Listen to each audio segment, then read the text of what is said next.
histoire d'en dire plus.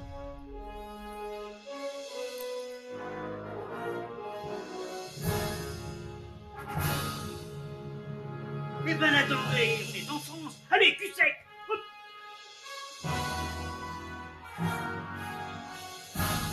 Personne ne veut le croire et pourtant c'est vrai, ils existent, ils sont là, Tarnatata.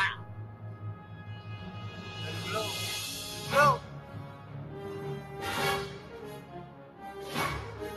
Il faut qu'on pète.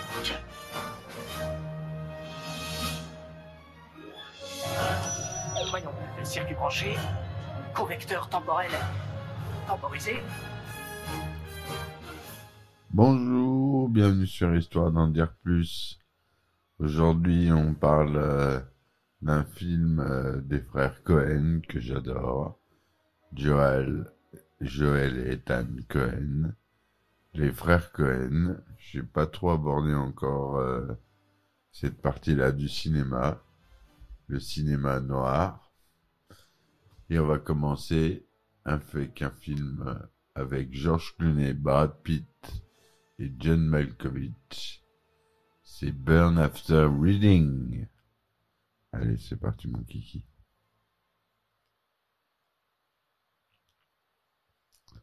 Alors, Burn After Reading, ou Lire ou Détruire au Québec, est un film américano-britannico-français. Et oui, on le sait pas forcément, mais c'est une coproduction française réalisée par Joel et Ethan Cohen et sorti en 2008. C'est le studio Canal qui coproduit ce film.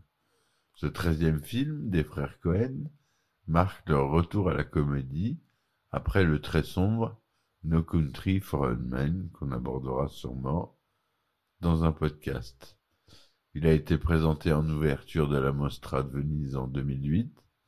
Il reçoit des critiques globalement positives et enregistre de bons résultats au box-office. Donc le titre a été respecté, il n'y a pas eu de traduction, ça c'est rare en français.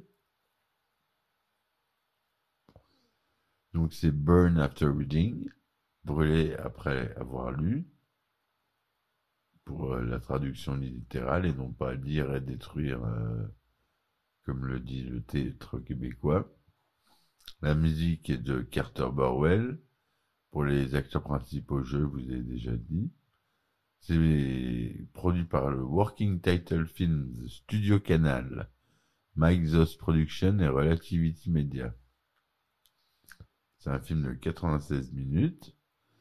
Le synopsis détaillé. Osborne Cox, analyste à la CIA, est poussé à la démission en raison de son comportement caractériel et des problèmes professionnels que cause son alcoolisme chronique. Quand il se résout à expliquer la situation à sa femme Cathy, pédiatre sèche et acariâtre, qui s'inquiète des conséquences financières de ce désœuvrement inattendu, il explique qu'il profitera de ce temps libre pour écrire ses mémoires. Cathy, qui entretient par ailleurs une liaison secrète avec Harry Pfarrer, un bellâtre égocentrique, coureur de jupons et un peu paranoïaque, décide de préparer son divorce. Son avocat lui conseillant de rassembler un maximum d'éléments pour son dossier, elle copie sur disque compact le contenu de l'ordinateur de son mari, qui contient non seulement ses relevés bancaires, mais aussi l'ébauche de ses futures mémoires.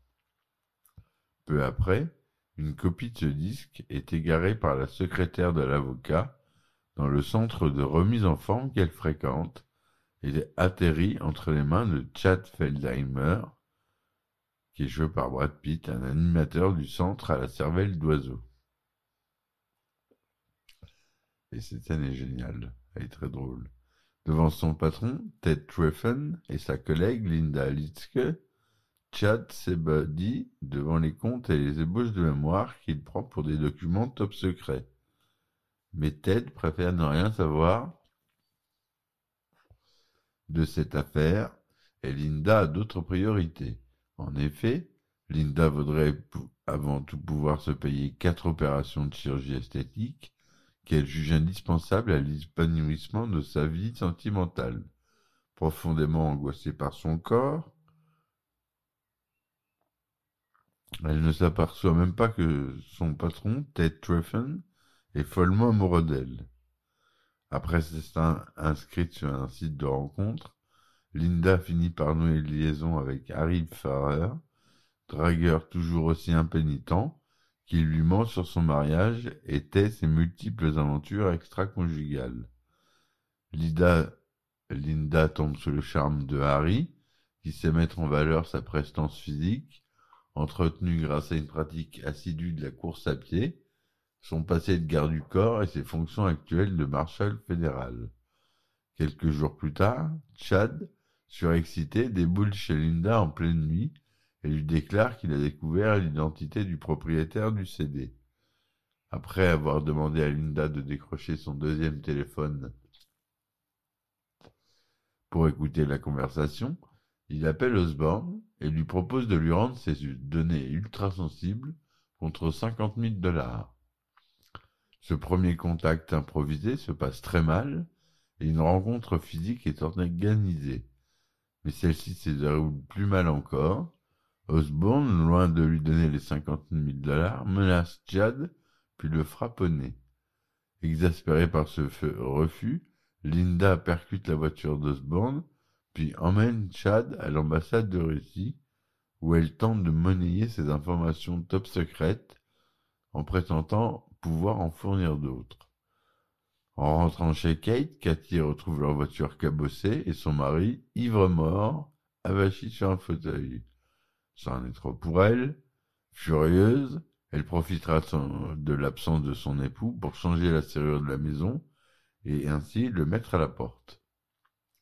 Linda et Chad, dépités, constatent que personne ne semble vouloir lui donner quoi que ce soit pour leurs fameuses informations. Linda dit alors à Chad de se rendre chez Osborne, où il doit y avoir d'autres secrets susceptibles d'intéresser les Russes. Chad patiente près du domicile des Cox, jusqu'au moment où il voit Cathy et Harry sortir de la maison.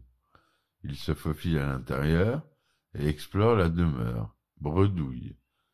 Il s'apprête à sortir quand il entrevoit une silhouette derrière la vitre de la porte d'entrée. Il monte dans une chambre, se réfugie dans l'armoire à vêtements et observe discrètement Harry, qui vient de revenir d'un jogging, qui prend une douche, puis en train de déambuler nonchalamment dans la pièce. Tout d'un coup, Harry ouvre négligemment la penderie et découvre Chad. Effrayé par la présence inattendue de ces inconnus, Harry saisit instinctivement son arme, tire et le tue. Harry, déjà bouleversé à l'idée d'avoir abattu un homme, voit ses autres repères s'effondrer à son tour. Il se dispute avec Cathy, il apprend que son épouse a chargé un cabinet d'avocats de réunir des preuves d'adultère, et il découvre Linda complètement paniquée de ne plus avoir de nouvelles de Chad. Linda retrouve Harry dans un jardin public et lui indique le dernier endroit où Chad s'était rendu. Stupéfait, Harry constate que l'adresse correspond à celle d'Osborne, là où il a abattu un homme non identifié. Pris de paranoïa, Harry crie à Linda « Mais qui es-tu » puis s'enfuit après avoir cru être cerné par des hommes en train de le surveiller. Stupéfaite et désespérée, Linda s'adresse finalement à Ted Tefron qui, pour lui prouver son amour, se résigne à aller à son tour chez les Cox, voir s'il retrouve trace de Chad. Pendant ce temps, sur le bateau de plaisance où il habite désormais, Osborne découvre que Cathy a vidé ses comptes bancaires. Fou de rage, il saisit une hachette et retourne chez lui. Il fracasse la porte de la maison conjugale et entre pour récupérer ses affaires. Soudain, alerté par un bruit, il va chercher un pistolet, redescend à pas de loup au sous-sol et surprend Ted Tefron, croyant d'abord tenir l'amant de sa femme, puis réalisant qu'il a affaire à une connaissance de Chad et de Linda, il tire. Blessé, Ted réussit néanmoins à rejoindre la rue, avant d'être attrapé par Osborne, qui l'achève à coups de hache. Quelques jours plus tard, au siège de la HCIA, l'ancien patron d'Osborne Cox, Palmer Smith, fait le point avec son supérieur hiérarchique. Chad et Ted Streffen sont morts. Osborne Cox, grièvement blessé par l'agent de la CIA qui surveillait son domicile, est dans le coma. Harry a été interpellé alors qu'il tentait de s'envoler pour le Venezuela, pays qui n'a pas d'accord d'extradition avec les États-Unis, et Linda promet de tout oublier si on finance les opérations de chirurgie esthétique. Le supérieur de Palmer, désireux de clore de cette affaire, et soucieux qu'aucun autre service ne vienne s'en mêler, décide de laisser partir Harry et de régler les frais médicaux de Linda. En refermant le dossier, les deux officiers de la CIA admettent qu'ils n'ont rien compris à cette histoire de fou. Voilà une histoire comme on les aime, classique chez les frères Cohen, complètement déjantée. Donc, les personnages. Osborne Cox, marié à une femme sèche et cassante qui le méprise et le trompe, est un alcoolique chronique, volontiers irascible, voire violent. Analyste de niveau 3 à la CIA, il est déclassé dans son travail. Devenu ingérable, il est doucement poussé vers la sortie par ses supérieurs. Les circonstances vont faire de lui le meurtrier d'un parfait inconnu. Henry Pfarrer, ancien garde du corps, il exerce désormais dans la police de proximité. Coureur de jupons invétéré, il saute sur tout ce qui bouge en écumant les cœurs esselés sur Internet. Il en est ainsi devenu l'amant de l'intransigeante Cathy, la femme d'Osborne.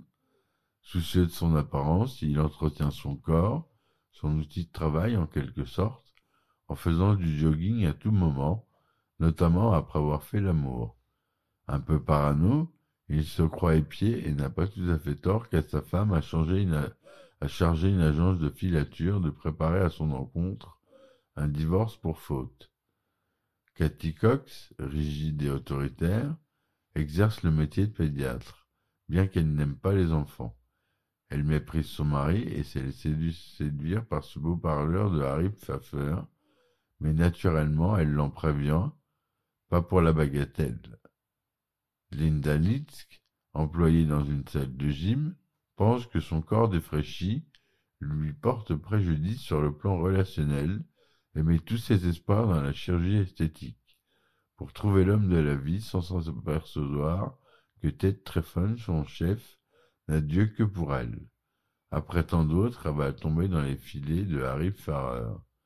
Chad Feldheimer, jeune collègue de Linda, léger et superficiel, aide celle-ci à faire chanter Osborne, pour obtenir les fonds qui permettraient à Linda de faire appel à la chirurgie esthétique. Son irresponsabilité va lui coûter la vie. Ted Treffen, terne quinquagénaire et gérant d'un club de gym, est amoureux transi de Linda, à laquelle il n'ose avouer sa flamme. Amour pour platonique qu'il soit, va néanmoins conduire à la mort. Donc George Clooney joue Harry Pfarrer, Frances McDormand y joue Linda Litsk, Brad Pitt y joue Chet Faldermeyer, l'employé de centre de gym et collègue et ami de Linda. John Malkovich y joue Osborne Cox, agent de la CIA. Tilda Swinton y joue Cathy Cox, femme d'Osborne et médecin. Richard Jenkins y joue Ted Treffen, gérant du club de gym et amoureux de Linda. Elizabeth Marvel y joue Sandy Pfarrer, épouse de Harry. Voilà, en gros, la distribution. Le budget du film est de 37 millions de dollars. C'est tourné en couleur 35 mm, 1,85e son SDDS, son Dolby Digital DTS. C'est sorti en tout premier en Italie le 27 août 2008 pour la Mostra de Venise, aux États-Unis le 12 septembre 2008 et en France le 10 décembre 2008. Classifié tout public. Pourtant, la scène dans le placard est assez violente. Mais bon. Les frères Cohen écrivent le scénario de cette comédie en parallèle de celui de leur précédent long-métrage, beaucoup plus sombre, No Country for Old Men. Joel Cohen déclare: « Nous avons écrit le script de Burn After Reading à peu près au même moment où nous étions en train de travailler sur l'adaptation de No Country for Old Men. » Joel Cohen ajoute que l'idée de ce film est partie de notre envie d'écrire des rôles différents pour des acteurs et des actrices que nous connaissons bien. Nous pensions que ce serait amusant de confronter George Clooney, Richard Jenkins, Frances McDormand et Brad Pitt. Il voulait également explorer l'univers du film d'espionnage. Ethan Cohen explique: « S'il faut donner à ce film une étiquette, on peut dire que c'est une comédie. Nous en avons déjà fait plusieurs, mais l'univers de Washington, des espions et des intrigues, tout ça, c'est nouveau pour nous. » Joel Cohen précise que la dernière tentative des deux frères d'explorer le domaine de l'espionnage est ancienne. Elle remonte à l'époque où ils avaient adapté en Super 8 un livre d'Allen Drury, Advice and Consent, porté à l'écran dès 1962 dans Tempête à Washington, par Otto Preminger. Ce film marque la troisième collaboration de Richard Jenkins avec les deux frères, après The Barber en 2001 et Intolérable cruauté en 2003. Frances McDormand, elle, la femme de Joel Cohen, est déjà apparue dans 6 autres de leurs films, notamment Fargo, dans lequel elle tenait le premier rôle, celui d'une femme flic enceinte, qui lui valut l'Oscar de la meilleure actrice en 1997. Joel et Ethan Cohen retrouvent également Fargo, que je vous invite à écouter, que j'ai fait en podcast. Joel et Ethan Cohen se retrouvent également avec George Clooney après O Brother en 2000 et Intolérable cruauté en 2003. Le tournage se déroule principalement autour de Washington et de New York, car les réalisateurs voulaient rester près de chez eux et parce que George Clooney travaillait sur un autre film. Le bâtiment servant de décor pour le centre de fitness est situé à Paramus, dans le New Jersey. Pour la première fois depuis 1991, les frères Cohen n'ont pas collaboré avec le directeur de la photographie anglais Roger Deakins, occupé à d'autres projets. Ils ont choisi le Mexicain Emmanuel Lubensky. La bande originale est composée par Carter Burwell, qui a travaillé sur tous les films précédents des frères Cohen, excepté O Brothers. Donc c'était un habitué. Elle est sortie la BO le 2 septembre 2008 pour un score de 35 minutes 58 avec une critique sur AllMusic de 3 étoiles et demie sur 5. Sur Rotten Tomatoes, le film obtient 78% d'avis favorables sur 248 critiques. Avec Burn After Reading, les frères Cohen ont conçu une autre comédie thriller intelligente avec une intrigue extravagante et des personnages mémorables. Sur Metacritic, qui utilise une moyenne pondérée, le film obtient une note de 63% pour 37 critiques. Sur le site Allociné, qui recense 27 critiques de presse, le film obtient la bonne note de 3,7 sur 5. Au box-office, il fera aux États-Unis 60 355 000 $, pour un total mondial de 163 728 000 $, et en France, un bon score, 1 458 000 entrées, ce qui est pas mal. Il a eu le National Board of Review Award 2008 des Top 10 Films, le San Diego Film Critics Society Award 2008, prix spécial pour Richard Jenkins, prix du public au Festival de San Sébastien 2008. Ce film clôt la trilogie des idiots des frères Cohen, 3 films avec George Clooney, O Brother, Intolérable cruauté en 2003, et donc After Reading en 2008. L'acteur précise: les Cohen inventent toujours chez mes personnages quelque chose qui les obsède. Dans O Brother, c'était les cheveux. Dans Intolérable cruauté, c'était les dents. Pour Burn After Reading, c'était, vous verrez bien.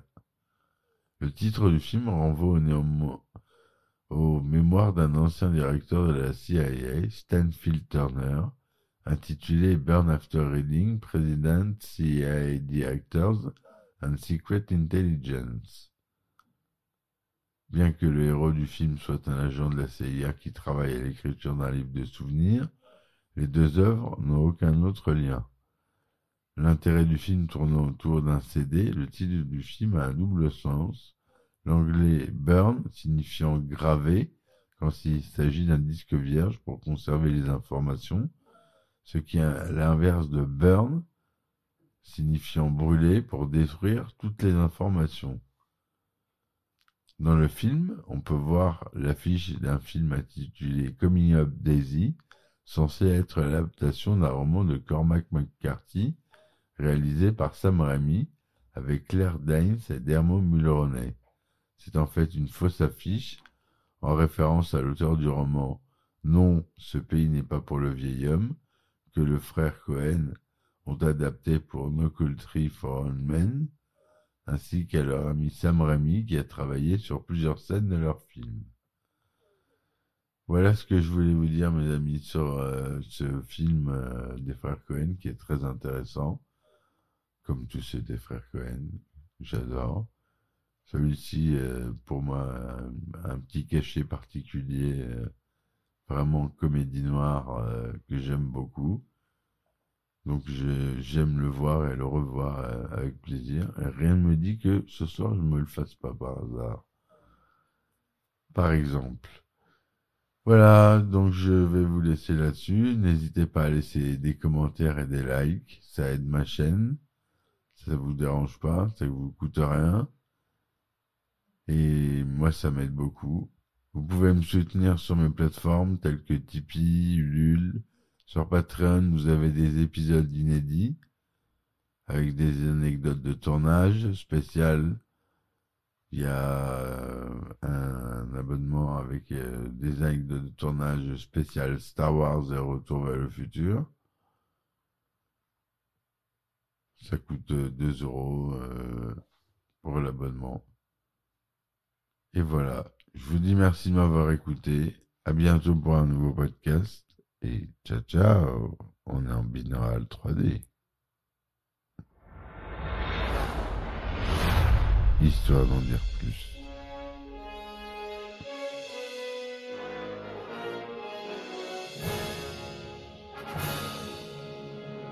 Eh ben attendez, on est en France. Allez, cul sec.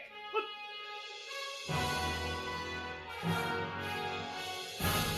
Personne ne peut le croire et pourtant c'est vrai, ils existent, ils sont là, Tarnatata.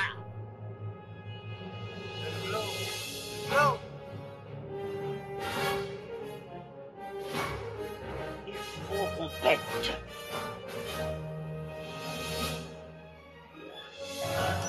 Voyons, circuit branché, convecteur temporel temporisé,